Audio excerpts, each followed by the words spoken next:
Ya lo hace. Pierna derecha, directo al arco. ¡Golazo! ¡Golazo! ¡Golazo! The world of football with a soccer perspective. This is Soccer Today with Duane, Rollins and Kevin Laramee. Live on the Sports Podcasting Network. Good day, good night, and welcome to Soccer Today for Friday, August 17th, 2018. Duane Rollins with myself, Kevin Laramee. Good morning, Duane. Good morning. So, we're going to talk about the weekend. It's the weekend preview. We'll talk about a bit of a news segment as well. A very good Canadian players ripping the Belgium League as we speak, the Jupiter League. But before all that, this weekend, make sure if you have Sirius XM, you listen to Canada Talks on Canada FC on Canada Talks channel 167 all weekend long, starting today. The show with Aaron Papernick, co-hosted by yours truly this week. I was able to co-host with Aaron Papernick, and it was really a fun time. If you want to hear my thoughts about Toronto and how Jonathan Osorio is one of the superstars of Toronto that they need to keep. And when I say Toronto, I don't just mean TFC. I mean the entirety of the sports entities in Toronto. Rarely do you have a star in the Toronto area that is from the area and that can stay there long term. So I'm excited about this show, and I hope you guys can listen to it. Absolutely. It's always a worthwhile show to listen to, for sure. I've co-hosted it before. I hope you enjoyed doing that. Aaron's a good guy. He sits beside me in the press box. Yep, and he was beside me in 2016 in the frigid MLS Cup outside, both freezing our you-know-what. I'm still a bit numb from that day. But let's not talk about the past. Let's talk about the future. This weekend, MLS. A few interesting games for the standings in both the Eastern Conference and the Western Conference. Let's start with Saturday's game, Philly NYCFC tomorrow at 7 p.m.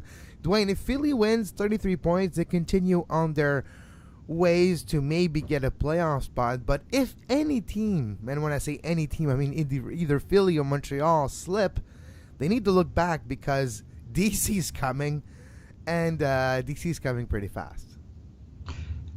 Certainly, yeah, they're the team below the red line that has the most consecutive wins right now, and obviously those games in hand are looming large, particularly since they're mostly at home.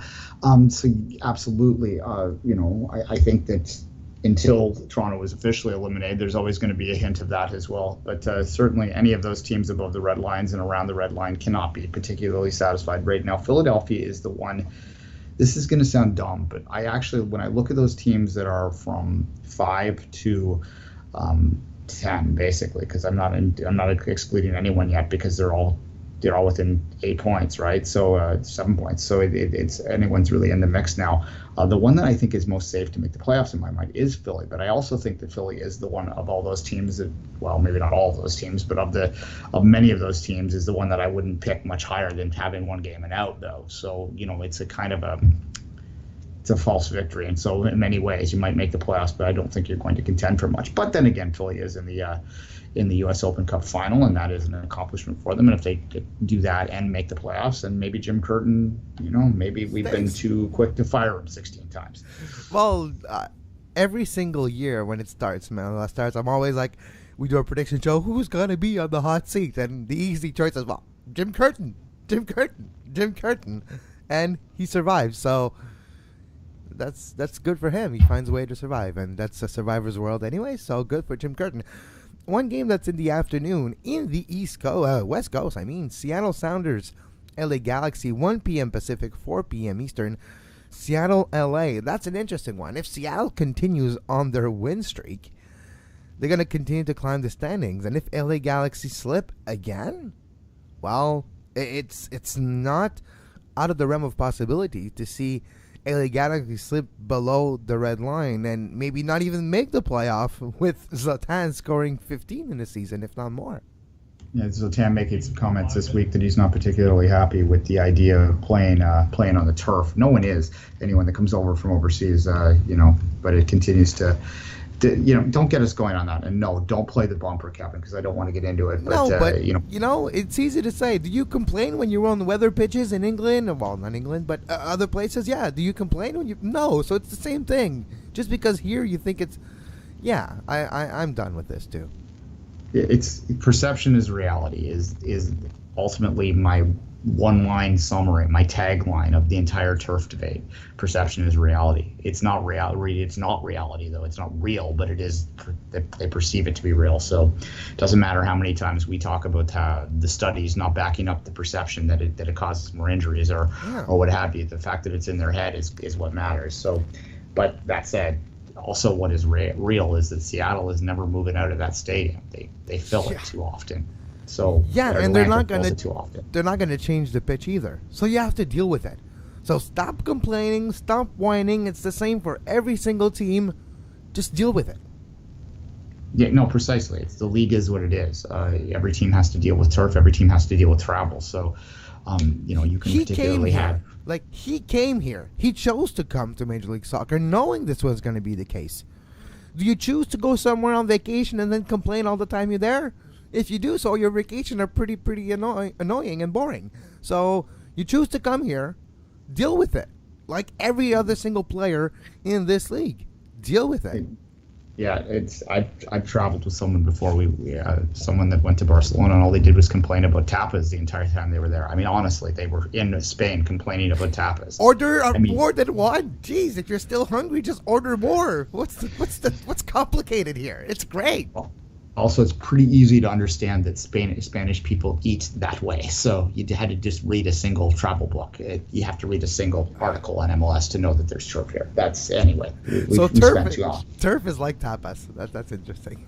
And there you go. They both start with T anyway. Yeah. Vancouver Red Bulls. That's a fascinating matchup as well tomorrow night, 7 p.m. Eastern. For me, it's Felipe versus his old team, yes. But what could be interesting, and I was mentioning this on the Canada FC show, is Felipe, tactically speaking, he was an important cog in Jesse Marsch's plan. They're moving away a bit from Jesse Marsch's tactics, but it's still present, and those players are still there. You still have the instincts to play the way Jesse Marsch made this team play over the last 3 years and a half. So you do have the same blueprint, but Felipe is aware. How important is that for Vancouver to continue league way into another victory? The best game they had this year so far was last weekend in Portland with a 2-1 win on the road. If they continue with a win here, they might be setting themselves up for a push for the playoffs. But it's so close in the Western Conference that a defeat at home against the Red Bulls doesn't look good, though. So I'm not saying it's all or nothing on Saturday evening for Vancouver, but if you win, you keep yourself in the race. If you lose, you're behind. It's going to be an interesting Canadian review on Monday because I think there's an argument to be made that all three Canadian teams need result, right? That we can't afford to be dropping points here at this particular time in the schedule. Look, hashtag Robble Watch at this point.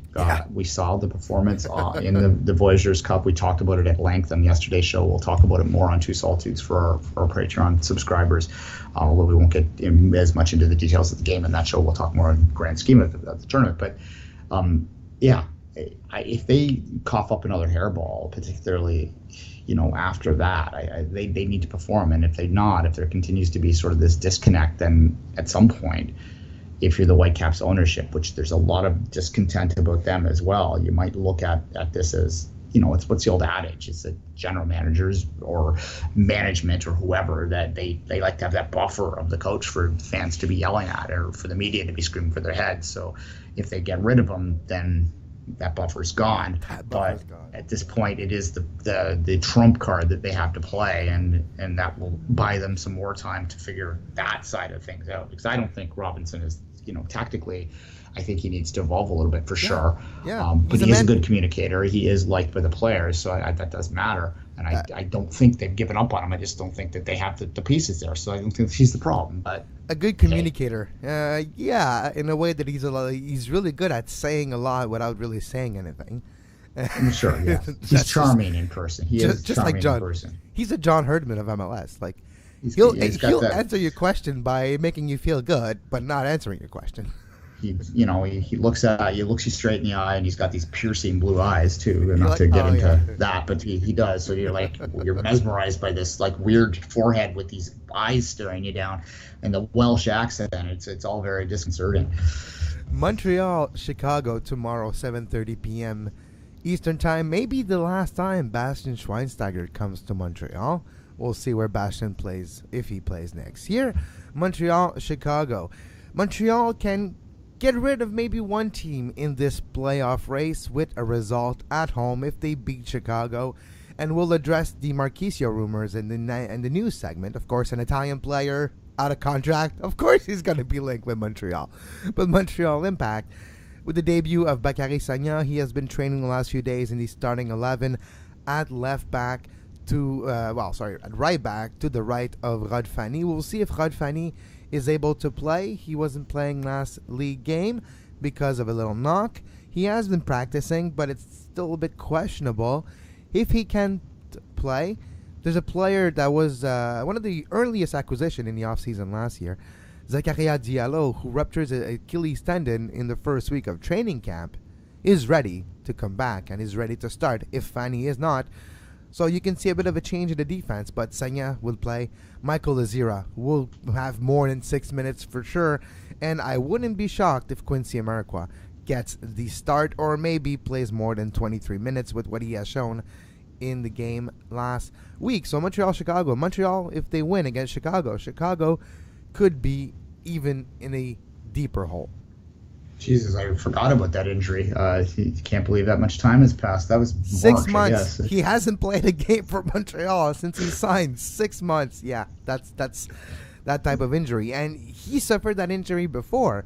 And he was asked by a journalist from TVA Sport, Nicolas et Martino. He was asked, were you worried that this might be the end of your career? Because you had that type of injury before, the time period that it takes to recover. And were you worried? He's like, I was worried. I can't say I wasn't concerned, but he wasn't worried. But he's back. And good for him. And he looked pretty good, I remember, in preseason. So that's good. Sagna is going to, a lot of people are going to be looking at that. Obviously, that's the star that's coming in. But how much influence can you really have on I guess the modern fullback, but is he still going to have that kind of pace, particularly in a league like this, coming in, in essentially his preseason form at this point? So that's interesting. What I said a minute ago, this is the show it weekend, I think, for all three Canadian MLS teams. If they, Montreal needs to get points against a weak Chicago team. They absolutely do. Toronto needs to, and we'll talk about them in a second probably, but they need to get a result against the worst team in the league. And Vancouver needs to bounce back from a very terrible midweek performance to prove that last weekend was what it was. Sorry, that the midweek was the outlier, not last weekend, right? So it's going to be a show me, not tell me weekend, I think, for the three Canadian teams. Yeah, FC Dallas, Minnesota. That's an interesting one where FC Dallas want to continue to have a stronghold in the Western Conference. Minnesota wants to put themselves in a playoff picture. It's on the road. FC Dallas is a bit difficult to win at home. That's tomorrow at 8 p.m. Sporting Kansas City, Portland, tomorrow 8:30 p.m. Eastern. This game is important as well to see who's in form and who's not. Was the game against Vancouver for Portland their snap of their 15-game unbeaten streak was done because of Vancouver? Can Portland start a new one? SKC, without making a lot of waves, playing really well at a high level all season. Not too high, not too low, just constant without making a lot of waves. And SKC could be one of the favorites to win the Western Conference, especially if they can get a result at home versus Portland. They've been consistent all year. I know you picked them to win MLS Cup and you were getting excited there at the start of the year, but they have consistently been there, and particularly in a West that's pretty wide open. I think that the West is better in 2018 than it was in 2017, but I still don't think it's quite as good as the top of the East. So that what I'm saying about that is that any team that can be consistent all year gives itself a good chance to get a lot of points and to potentially even host an MLS Cup final based on the fact that these teams are going to be beating each other up down the stretch, right? And I think in many ways the East is even stronger this year than it was last year because I think Atlanta's better. I think the Red Bulls have been playing better. It's other than Toronto falling back, they've been pretty strong this year. So So that's going to be an interesting battle royale at the top there, which would allow the possibility of a Western team potentially upsetting and winning MLS Cup, because they will have a weaker path to get through. It's a more parity path, but it's a weaker path. Houston RSL tomorrow at 9 p.m. and the last game on Saturday in Major League Soccer, San Jose and TFC. I was asked this question. Must-win Saturday. Well, yes, it's a must-win Saturday, but I was asked this question, Duane, and I'm going to ask it to you. Is San Jose the perfect team to play against when you need a victory? Because, 16 points so far this season. I mean, other than the fact that it's been TFC's bogey team over the years in many ways, they have not particularly done well in San Jose. I remember Chad Barrett scoring a goal once there to lead them to victory, but we're talking about Chad Barrett. So at Buckshot Stadium in like a minefield with like 8,000 seats surrounding it. Yeah. Yeah, and then he held up the corner flag like he had made some military celebration. It was weird. But that's how far you're really going back. I mean, this is infamously where, in 2017 or 2016, they lost to a 9-man team. So, this has been a mess of a place for TFC. They played midweek. They've got to fly across the country on a day. Like they were literally, they had champagne in the dressing room, but I think they popped them and sprayed each other and then immediately started to get dressed to go home to get 2 hours sleep before they jumped on a plane. So this is, there's challenges facing them, but they're so bad this year with just the 3 wins that must win Saturday. Hashtag must win Saturday. And said the TFC curse. Usually a former player of TFC scores against TFC when they play against them. Quincy Amarikwa played shortly for TFC in 2010. He's not there anymore. He's in Montreal. But the other way around, Dominic Oduro now plays for San Jose, and there's a very high probability he makes his 2018 regular season debut. He hasn't played a minute for Montreal, and he's going to probably start the game for San Jose on Saturday. Do you think Dominic Oduro is going to score against his former team? I know it's easy to say because pretty much half the league is his former team by this point. When will Dominic Oduro score against his former team? Yeah, Dominic Oduro, actually, Martin Bailey, I retweet his stuff all the time. He's a stats guy. He does work with Opta, I believe, but he presents us with stats all the time that are TFC specific because he's a TFC fan as well. And one of the stats he's provided, and this was on my request, was what player has played TFC the most as an opposing player, and it's not even close. Bernier's second, but it's Oduro number 1 by a landslide, and he has scored more than a few goals against them over the years. I do believe he probably leads. I'd have to ask him again. He probably leads on the amount of goals scored against his TFC as well in terms of players, and that's not a player you'd expect, but he's just because he's played a lot of games against. He's been in the Eastern Conference a lot too. So but I remember seasons where he was playing for one team, example, and played Toronto a few times, and get traded to another team where he played Toronto a few times more. So he played more than 3 games a year against the same teams just because he was getting traded. So there's that. Let's finish quickly with Sunday. Atlanta United, Columbus. It's an important game, and it isn't. Both teams are above 4th. Atlanta first, Columbus 4th. They all have buffers between each other, a lot of points. But I do feel Atlanta is going to get the things done. And here, the Columbus aspect to it is earlier this week, Anthony Precourt of Precourt Sport Ventures made a comment when he was in Austin, and the city council approved the MLS Stadium proposition 7-4. And he made a very quick press conference saying, we're going to give more info, but yes, MLS is going to come to Austin. And then there's a Columbus journalist. What do you say to Columbus fans? We'll have a comment shortly. What would you do? We'll talk about it later. Okay, bye. That was basically the gist of his press conference. But Atlanta, Columbus, Sunday at 4 p.m. Yeah.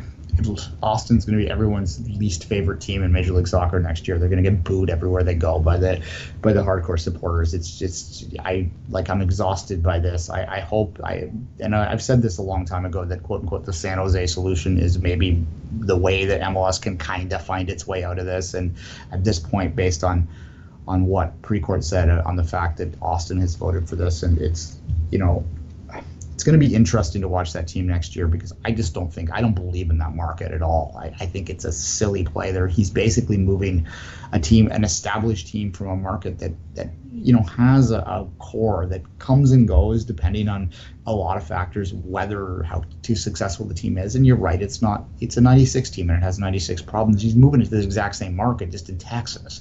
Like, it doesn't make any sense to me. But anyway, we belabored that one to death, and maybe we'll talk to some Columbus fans down the road again. But we got 96 problems, and Austin is one. DC United, New England. That matchup is fascinating. Can DC get their third straight victory this week? And if they do so, beating New England, climb themselves all the way back to 27 points and maybe in the playoff discussion by winning those games in hand. And that's the interesting factor. Wayne Rooney has been on fire the last couple of games. And against New England, in DC in Audi Field, that has been rocking. The atmosphere is back with the re-inclusion of the supporters. It does make a difference, and DC United, I think, is a favorite in that game by a landslide. Yeah, and here lies your dilemma if you're a TFC fan, to be a little TFC specific here. Even if they win, you've got like Chicago and Montreal playing each other. You've got this game with DC and New England, so there's points are going to be getting there. So you're climbing up a moving target, and that's always going to be difficult. But yeah, DC right now, those games in hand, surprising, and they're rolling. Only -2 on the goal diff too. That's usually what I look at to try and handicap when I'm looking at teams that are around that angle. And if they have a good goal diff and their points are lower, then this is a very simple way to handicap. You can sort of go, okay, maybe they're underperforming a little bit based on their actual performance. Their actual results are underperforming what their play is. So the fact that DC is only a -2 on the goal diff suggests to me that this is a team now that they have Rooney and are rolling. Yeah, they're going to keep going. And look, I don't think anyone's going to want to play them in the playoffs either. Nope. So this is an interesting story right now. If they make it there. And the last game in the weekend, LAFC in Colorado. LAFC, with a win, will continue to maintain their position in the Western Conference standing. With a loss, nothing is too far-fetched. It's so close in the West that they can drop below that red line with a few bad results. Yeah, for sure. I mean, the West is wide open on the playoff race all the way down to 8. Minnesota's still in it, too. I just don't. I think Minnesota's at their level. They're kind of like the Philadelphia. It's just the level for them is a little lower in terms of the teams around them. So yeah, I think down to 8 though, that's a battle royale, and then they can go pretty much even to the top, right? Like Seattle's only 10 points behind Dallas at this point. Yeah. I don't think they're going to rein that in, but it's not out of the question either. I mean, they've reined in longer. They were 19 points down in the end of July and made the playoffs 2 years ago and won the MLS Cup. Yeah, we'll take a very small break. When we come back, we'll preview quickly the Premier League and do a little news segment. You are listening to Soccer Today. Follow us on Twitter at SoccerTodaySPN and like our Facebook page, facebook.com/Sports Podcasting Network. You can find the podcast version of all the shows we do on iTunes, Apple Podcast, Google Play Store, TuneIn Radio, iHeartRadio, and anywhere you get your podcast. Match day 2 of 38 in the Premier League, and there's a few interesting matchup. I always am careful calling this a derby, but I guess it's a London derby. Chelsea-Arsenal tomorrow at 12:30 p.m. Eastern. You have another kind of London derby. Tottenham-Fulham, Leicester-Wolves, West Ham-Bournemouth, Cardiff, Newcastle, Everton, Southampton, Burnley, Watford, Man City-Huddersfield. Just send the 3 points. It'll be easier than just traveling to Man City. But what catches the attention with Man City right now is Kevin De Bruyne. We were worried earlier this week when he left training with a knee injury. Turns out that it's a pretty significant one. We'll miss the next 3 months of play. I mean, City has the depth to deal with that, obviously, but that's a significant blow nonetheless because he is, they have the depth, but he is their best player. When I include Aguero, I include all of their stars in that. De Bruyne, to me, if he had a full season, had the chance to win, Player of the Year in the Premier League and perhaps even be in the conversation for Ballon d'Or. That's not going to happen now, and this is an unfortunate blow. And we'll see. He's out 3 months, but it's a knee injury, so it's probably going to be 5 before you start to see him significantly contributing again. David Silva was out with an injury last week. He'll come back in. He'll fill in that creative role there. He's still, even though he's getting older, he's still a significant contributor there. There's still time in the transfer window, too. I mean, maybe they could go and try and squeeze Inter for Modric money there. You never know. I'm dreaming now, but you're dreaming. Nonetheless. You're dreaming, but it could happen. And I still don't believe Inter got that money anyways. They don't have 750 million euros. But that's I'm not going to lie. It's the first thing that crossed my mind. When I heard De Bruyne's out, it's like, well, flex the money. Because, he seems to want out of Real Madrid, so why don't you give one bid in? When a ship sinks, everyone leaves. To not call them rats, but that's what happens when a ship sinks. And La Liga starts this weekend too, so briefly on that, I think that there's something to not just the fact that there's some problems with the president there, but beyond that, and there's always problems with the president at Barcelona and Real Madrid. There just is. It's just there's so much politics involved. Like there's always drama. I think in this particular case, they're also bored. These players are kind of bored, so they're ready for a new challenge. Speaking of a new challenge, we have as well Brighton Man United on Sunday, Burnley Watford Sunday, and Crystal Palace Liverpool on Sunday. You do have a big rumor right now. Marchisio is leaving Juventus after 25 years. And as the world turns, Italian, free agent, he's linked to Montreal. Yeah. I mean, that's just how it works. That's how it works. And we'll see if he's the type of player that can fulfill what the Impact needs. He's probably not the pure striker that Montreal was looking for, but that player of that level could come in, but it doesn't necessarily help the retirement league connotation that we sometimes see. But he could have a few months, a year and a half of good soccer left in him to contribute. We'll see if it's something that happens. I doubt it. In my mind, Marquisio's profile is money demands will be a bit too high, but who knows? That would be a Joey play. Yeah, you would write like that. Streams of that. Like he's done. Joey is, God love him. He's basically why there's an MLS team in Montreal, so no one will ever take that away. But he is the Jerry Jones of maybe not with the the stupid political side of things, but the meddling side of things of his team of MLS in many ways that he laid. Well, Portland. There's other owners like this, but and I think Joey has stepped back in the last couple of years. But this is something that 3 or 4 years ago I absolutely could have seen him going, yeah, we're going to do this, and then suddenly you get this like old Italian guy that you have to work into your system. Yeah, I don't think it's going to happen, but it's always a possibility. Italian player getting linked to Montreal. Who knows if it happens? And he's a free agent. That's why it could be possible. But with the amount of games left, the position of Montreal, already the signing of Sagna, Ameriqua, and Azira, those trades and the signing, I think it's not going to happen. I see it more signing for Bologna. If you feel Joey Saputo is going to do it, maybe he's going to do it for his Italian team.